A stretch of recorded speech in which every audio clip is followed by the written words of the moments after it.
Praise the lord, హల్లెలూయా. దేవుని పరిశుద్ధ నామానికి మహిమ కలుగును గాక. నా ప్రియమైన దేవుని బిడ్డలైన మీ అందరికీ కర్మేల్ రివైవల్ మినిస్ట్రీస్ తరపున శుభములు తెలియజేస్తున్నాను. ప్రియమైన దేవుని బిడ్డలారా, ఎలా ఉన్నారు? అనుదినము ఆయన యొక్క కృప మనల్ని కాపాడి సంరక్షిస్తూ ఉంది. ఈ యొక్క భూ సంబంధమైన ఈ జీవితంలో ఏదైనా లోపమున్నా, ఏదైనా మనకు మన హృదయంలో కొంచెం ఆవేదన, కృంగుబాటు కలుగు చేస్తున్నాం, వాటి మీద మనం మనసుంచుకోకుండా మనం నిరంతరము దేవుణ్ణి స్తుతించి కీర్తించి ఆయన నామాన్ని గొప్ప చేద్దాం. దేవునికి స్తోత్రం, హల్లెలూయా. సో అప్పుడు ఆయన యొక్క దీవెన, ఆయన యొక్క ఆశీర్వాదము మనకు, మన కుటుంబాలకి, మన పిల్లల మీదకి ఆయన అనుగ్రహిస్తాడు. ఈ రోజున నువ్వు బాధపడ్డావని, ఈ రోజున నువ్వు వేదన చెందుతున్నావని ఏమాత్రం నువ్వు ఆధారపడు. దేవుని యొక్క లేఖనం కీర్తన గ్రంథంలో ఉండి మనం గమనించినప్పుడు ఇలా రాయబడింది: కన్నీళ్లు విడిచుచు విత్తువాడు సంతోషగానములతో పనులు మోసుకొని వస్తాడు. సో ప్రారంభములో మనకి ఇలాంటి బాధలు ఉండక తప్పదు. ఆధ్యాత్మికంగా, శారీరకంగా మనం గమనిస్తే రెండు విషయాల్లో కూడా మనము శ్రమ అనేది మనం ఖచ్చితంగా పడాలి, శ్రమ పడాలి. అటు తర్వాతే మనం సుఖపడతాం. సో చాలామంది దైవ సేవకులు, పెద్దలు అంటుంటారు, మనం అక్కడక్కడ చూస్తుంటాం, సో ఈ యొక్క ముళ్ళ కిరీటం లేకపోతే మహిమ కిరీటం రావద్దు అని. సో ముళ్ళ కిరీటం ఉంటేనే మహిమ కిరీటం వస్తుంది. శ్రమల దినాలు ప్రారంభమయ్యాయి. చాలామంది శ్రమల కాలం అనుకుంటూ కొంచెం వాళ్ళకు తోచిన విధంగా వాళ్ళ శ్రమల దినాలని గడుపుతున్నారు.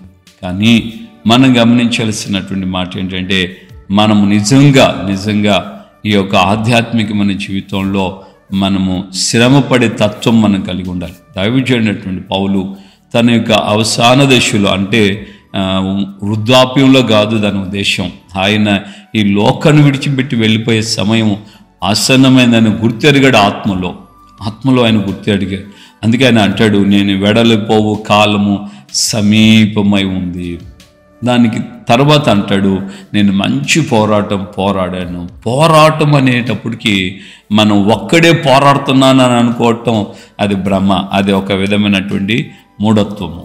పోరాటం అనేది కత్తి తీసుకొని నేనే గాల్లోకి తిప్పుతా, చూసావా నేను ఎంత పోరాడుతున్నాను, నేను ఎంత యుద్ధం చేశాను, నేను ఎంత గెలుపు పొందాను, అట్లా ఇట్లా అని చెప్పి కత్తి నేనే పట్టుకొని ఊరికే తిప్పుకుంటా నేను పోరాటం చేశానంటే దాంట్లో అర్థం ఉండదు కదా.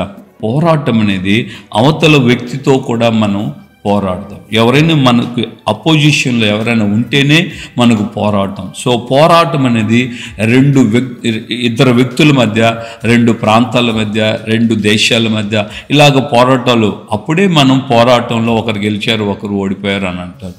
సో ఆధ్యాత్మికమైన జీవితంలో కూడా మనం గమనించాల్సిన విషయం ఏంటంటే, పోరాటం మనకుంది.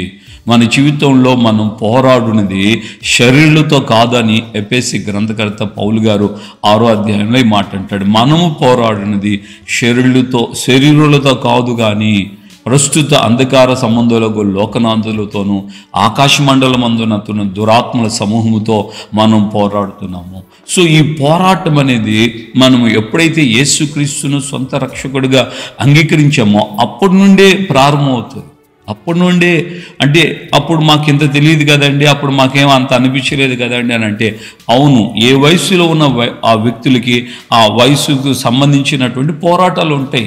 సో 6 నెలల పిల్లలకి వాళ్ళకి సంబంధించిన పోరాటాలు ఉంటాయి, సంవత్సరం పిల్లలకి వాళ్ళకి సంబంధించిన పోరాటాలు ఉంటాయి, అలాగే 5 సంవత్సరాలు, 10 సంవత్సరాలు, 20 సంవత్సరాలు, 30, 50, 60 ఇలాగ వయసు రీత్యా ఎవరికి ఉన్నటువంటి ఆ యొక్క పోరాటాలు వాళ్ళకు ఉన్నట్లుగానే ఆధ్యాత్మికమైన జీవితంలో కూడా మనము దేవుళ్ళు ఎదుగుతున్న ఆ వయసు రీత్యా మనకు పోరాటాలు ఉండక మానవు.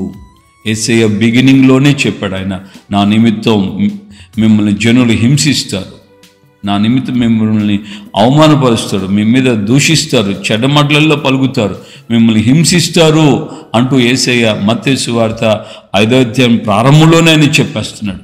10వ వచనంలో ఈ మాట ఉంది, నా నిమిత్తం మిమ్మల్ని జనులు ఈ విధంగా హింసిస్తారు. వీటన్నిటిని జరుగుతున్నప్పుడు మీరు సంతోషించి ఆనందించండి, పరలోకమందు మీ ఫలము అధికమగునని. ప్రియమైన దేవుని బిడ్డలారా, కన్నీళ్లు విడిచుచు విత్తువాడు, కన్నీళ్లు విడిచి భక్తిని చేసేవాడు, కన్నీళ్లు విడిచి ప్రభువుని హత్తుకొని ఉండేవాడు సంతోషగానములతో పంటను కోస్తాడు. ఒకవేళ మనం ఈ భూమి మీద మనకంటూ ఆర్థికంగా పరిస్థితులు తలకిందులవ్వచ్చు, భక్తి లేని వాళ్ళు బ్రహ్మాండమైన జీవితాలు అనుభవించవచ్చు. 73వ కీర్తనలో ఆసాపు అంటాడు, భక్తిహీనుల యొక్క క్షమము నా కంటపడినప్పుడు వాళ్ళని చూచి నేను మత్సరపడ్డాను. నేను చేతులు కడుకొని నిర్మలుడుగా ఉండటం వ్యర్థం కదా అనుకున్నాను. వాళ్ళు మాత్రం భక్తిహీనులై ఇంతగా అభివృద్ధి చెందిపోతున్నారు, ఇంతగా ఆశీర్వాదకరంగా, ఇంత వాళ్ళ పిల్లలు వాళ్ళ యొక్క గర్వమును వాళ్ళ కంఠహారముగా ధరించుకున్నారు అని రాయబడింది. ఈ విధమైనటువంటి స్థితిలో వాళ్ళు ఉన్నారు. నేనైతే పరిశుద్ధంగా, నిర్మలుడుగా, నేను నీతిమంతుడిగా నా మార్గాలను సరిచేసుకొని, నా చేతులను పవిత్రపరచుకొని, నేను ఏ విధమైన అపవిత్రతకు చోటు ఇవ్వకుండా ఇలా ఉండటం నాకు బాధగా ఉంది, అలాగే నాకు మత్సరం కలిగింది, నాకు వేదన కలిగింది అంటూ తన స్థితిని ఆయన చెప్తున్నాడు. మరుగు చేయకుండా వాళ్ళని చూచి, వాళ్ళు చూడు, వాళ్ళ పరిచర్య చూడు, వాళ్ళ కుటుంబాలు చూడు, వాళ్ళ విశ్వాసులు చూడు, వాళ్ళ యొక్క విశ్వాసుల కుటుంబాలు చూడు, వాళ్ళు ఈ విధమైన కార్లలో తిరుగుతున్నారు, ఈ విధమైనటువంటి విలువైన వస్త్రాలు ధరించుకోవటం, విలువైన వెండి బంగారాలు, వజ్ర వైఢూర్యాలు వీళ్ళు ధరించుకుంటున్నారు. మనమేమి ఇలా ఉన్నాము, మన పరిస్థితి ఇలా ఉంది అన్నటువంటి పోరాటం మన గుండెల్లో కూడా వస్తుంది. వాళ్ళ యొక్క పరిచర్యకి, మన పరిచర్యకి, వాళ్ళ యొక్క సంఘానికి, మన స్థితికి వ్యత్యాసాన్ని ఇలాగా మనం చూస్తాం.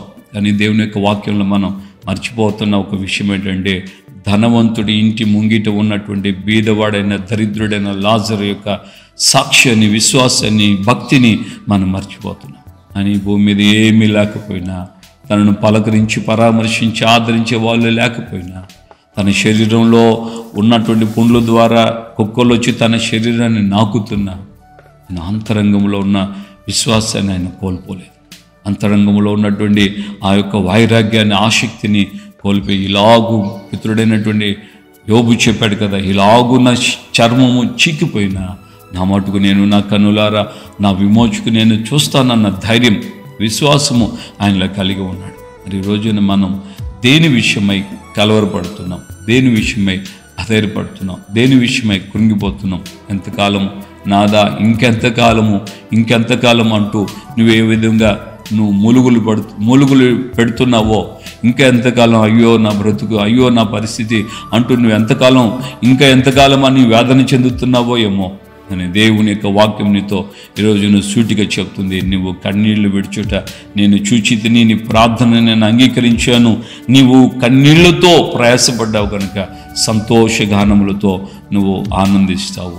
నా ప్రియమైన దేవుని బిడ్డలారా, ఆ యొక్క దరిద్రుడైన లాజర్ చనిపోయిన తర్వాత దేవదూతలు వచ్చి ఆయన అబ్రహాము రొమ్ముకి విశ్రాంతి స్థలంలోకి తీసుకెళ్ళినట్లుగా లేఖనం తేటగా చెప్తుంది. ఆ విధంగా మన జీవితంలో మనము బాగా గమనించాలి. మనకు తప్పనిసరిగా మనము కన్నీళ్లు విడిచినట్లయితే, మనము శ్రమ పడుతున్నట్లయితే, విశ్వాసంగా నువ్వు పోరాటం, స్ట్రగుల్స్ వస్తాయి. నీ యొక్క విశ్వాస సంబంధమైన జీవితంలో పోరాటాలు వస్తాయి. విశ్వాసం నుంచి నేను దారి తప్పించేటట్లుగా సాతాను అనేక విధాలుగా నీ మీదకి పోరాటం చేస్తాడు. నీకు నీకు లోపరుచుకునేటట్లుగా, వాడు తనలోనికి నిన్ను లోపరుచుకునేటట్లుగా నిన్ను ఆశలు చూపించి లాగుతాడు, ఏడుస్తాడు. అటువైపుకి వచ్చేసేయి. కానీ దేవుని సన్నిధిలో నిలకడగా ఉంటే నిత్యముగా దేవుని అద్భుతమైన కృప, అద్భుతమైన ఆశీర్వాదం, అద్భుతమైన దీవెన నీకు అనుగ్రహించబడుతుంది. ప్రార్థన చేసుకుందాం. అధైర్యపడుకు, కన్నీళ్లు పెట్టుకు. ఒకవేళ కన్నీళ్లు విడిచిన ప్రార్థనలో దేవా నువ్వు నాకు సహాయం చేయని ప్రార్థన చేయి కన్నీటితో. తద్వారా దేవుడు నీకు ఉన్నతమైనటువంటి కార్యము చేస్తాడు. ప్రార్థన చేసుకుందాం. ప్రేమగల తండ్రి, మీ పాదాలు స్తోత్రాలు. ఈ ఉదయకాలం ముందు నాయన అయ్యా, మా జీవితాల్లో మీరు మమ్మల్ని ఎరిగిన వారు కనుక మా హృదయంలో ఉన్నటువంటి ఆవేదన, మా హృదయంలో ఉన్నటువంటి కన్నీళ్ళు, దుఃఖం మీరు గమనించారు కనుక నాయన మీరు మాతో మీరు మాట్లాడిన మీ మాటలకై స్తోత్రాలు చెల్లిస్తున్నాను. నిజమే ప్రభా, అయ్యా మాలో ఒక్కొక్కరి జీవితంలో అయ్యా మేము ఈ విశ్వాసాన్ని, మీ యందు విశ్వాసం ఉంచినప్పుడు నాటి నుండి మేము పోరాటం ప్రారంభించామని, ఆ పోరాటం మా జీవితంలో అయ్యా కన్నీటికి కారణమవచ్చు, నిందలకు, రోగాలకు, సమస్యలకు, తిరస్కారానికి మేము గురి కావచ్చు. కానీ కన్నీళ్లు విడిచుచు విత్తువాడు సంతోషగానములతో పంటకొస్తాడన్న మీ వాక్కు ప్రకారంగా మా జీవితాల్లో, మేము సేవలో కానీ విశ్వాసపు జీవితంలో కానీ మేము మీ పేరట శ్రమ పడితే, ప్రయాసపడితే నిత్యముగా మీరు ఆకాశవాకు విలిపిన ఆయన నాకు మాకు కావలసిన మీ వాక్కుల చేత, మీ సన్నిధి చేత మమ్మల్ని నింపుతారు, బలపరుస్తారు. అందుకే మీకు కృతజ్ఞతాస్తుతి చెల్లిస్తున్నాం తండ్రి. ఇదిగో ఈ మాటలు విన్న నీ బిడ్డల యొక్క హృదయాలన్నీ కూడా నాయన మీ కృపతో నింపిన ఆయన మీరు బలపరిచి నడిపించి మీ నామానికి అనుపరుచుకుని చాలిన దేవుడుగా ఉండి సహాయం వచ్చే ఈ మాటలు విన్నటువంటి ఒక్కొక్కరిని మీరు ఆదరించారు, ధైర్యపరిచారు. ఆయన హృదయం తెప్పరిల్లేటట్లుగా మీరు చేశారు. ఒక్కొక్కరి మీద మీ కరుణాహస్తాన్ని చాపినందుకు స్తోత్రం. బలపరచండి. మీ యందు మేము పడిన ప్రయాసం వ్యర్థం కాదు అన్న ధైర్యము, విశ్వాసము ఈ విశ్వాస సంబంధమైన యాత్రలో సావుకులైన విశ్వాసులనే కలిగి ముందుకు సాగుటకు సహాయం చేసి ఘనత, మహిమ, ప్రభావాలు మీరు మాత్రమే పొందమని యేసు నామమున ప్రార్థన చేసి పొంది ఉన్నాము తండ్రి. ఆమేన్. మన ప్రభువైన యేసుక్రీస్తు కృపయు, తండ్రి అయిన దేవుని ప్రేమ, పరిశుద్ధాత్మిక అన్యోన్య సహవాసం, సమాధానం ఇప్పుడు ఎల్లప్పుడూ సకల పరిశుద్ధులకి మనకును ప్రభు రాకడ పర్యంతం ప్రభు ద్వారా నేను పడిన ప్రయాస వ్యర్థం కాదు, ఆయన నాకు ప్రతిఫలం ఇస్తాడని తీర్మానం చేసి ఆయనలో ధైర్యం తెచ్చుకుని ఉత్తేజపరుచుకున్న ప్రతి హృదయానికి, కుటుంబానికి ఆయన కృపయు, సన్నిధి, సమాధానం నిరంతరము తోడే ఉండి నడిపించునుగాక. ఆమేన్, ఆమేన్, ఆమేన్.